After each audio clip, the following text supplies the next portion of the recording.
AP liquor scam కేసులో Mithun Reddy arrest అయిన తర్వాత సిట్ అధికారులు మరిన్ని వివరాలు రాబట్టేందుకు విచారణను మరింత స్పీడప్ చేశారు. మిథున్ రెడ్డికి చెందిన పిఎల్ఆర్ సంస్థ ప్రతినిధులను విచారించిన అధికారులు లావాదేవీలకు సంబంధించిన వివరాలు ఆరా తీశారు. అసలు పిఎల్ఆర్ సంస్థ లావాదేవీలపై సిట్ అనుమానాలేంటి?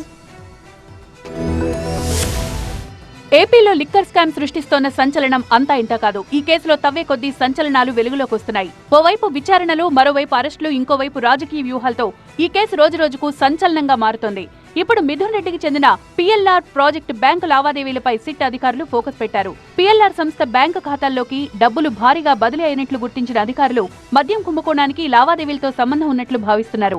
లిక్కర్ స్కామ్ కేసులో పిఎల్ఆర్ సంస్థ ఖాతాల్లోకి డబ్బు బదిలీ అయినట్లు మిథున్ రెడ్డి రిమాండ్ రిపోర్టులోనూ మెన్షన్ చేశారు సిట్ అధికారులు. లిక్కర్ స్కామ్ కేసులో మిథున్ రెడ్డి అరెస్టు తర్వాత పిఎల్ఆర్ సంస్థ ప్రతినిధులను విచారణకు హాజరు కావాలని సిట్ నోటీసులు ఇచ్చింది. దీంతో బుధవారం పిఎల్ఆర్ సంస్థ ప్రతినిధులు విచారణకు హాజరయ్యారు. PLR project MD Chevireddy Chandrasekhar Reddy, executive director శివారెడ్డిని విచారించిన అధికారులు పిఎల్ఆర్ ప్రాజెక్టు బ్యాంకు లావాదేవీలకు సంబంధించిన వివరాలు ఆరా తీశారు. సంస్థ ఖాతాలోకి బదిలీ అయిన డబ్బులు ఎక్కడి నుంచి వచ్చాయి? లిక్కర్ స్కామ్ సొమ్మును మళ్లించడానికి దీన్ని అడ్డం పెట్టుకున్నారా? నల్లధనాన్ని బయటగా మార్చేందుకు ఈ ఖాతాను ఉపయోగించుకున్నారా అన్న విషయాలు ఆరా తీసినట్లు తెలుస్తోంది.